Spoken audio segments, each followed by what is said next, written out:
The ambition is to really reach out, to involve more of the different movements, which is always a win-win, because we also need to contribute to them, and that the shared agenda is actually stronger, and that is what we need at this moment when there is also a lot of political pushback in many countries. I always get very excited when I come to these kinds of conferences because you make such amazing contacts. I mean, it's a group of very, very active, proactive, almost militant people that we've got here. So you know things are going to happen. And just simply coming out of the conference, we've already made lots and lots of links.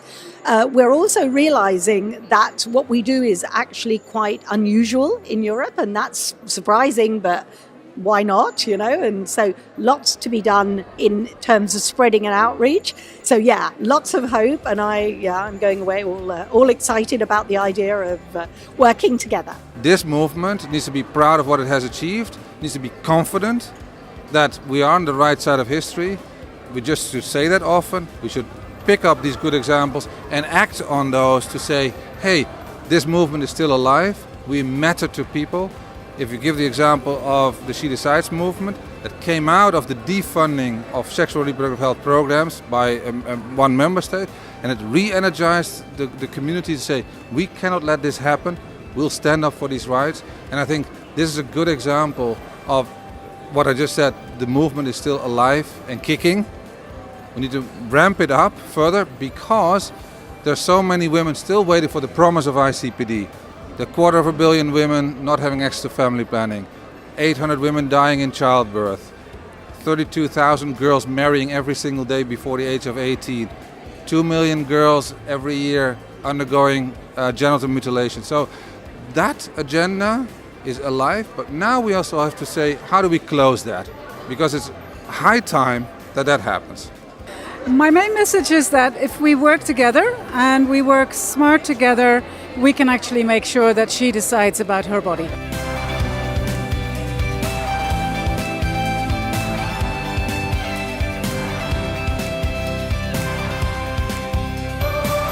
Well, my first message was to thank EuroNGO's Inspire for the support that they've given to the Irish Family Planning Association and to campaigners in Ireland over many years. Really, when things were very difficult in Ireland, we had so much solidarity and support from the members and the supporters of EuroNGO's. I'm very much hopeful person, so I'm an optimistic. So with this convention, I'm going to take home a lot of positivity and a lot of perspectives that are going to help me do a lot more than I'm already doing.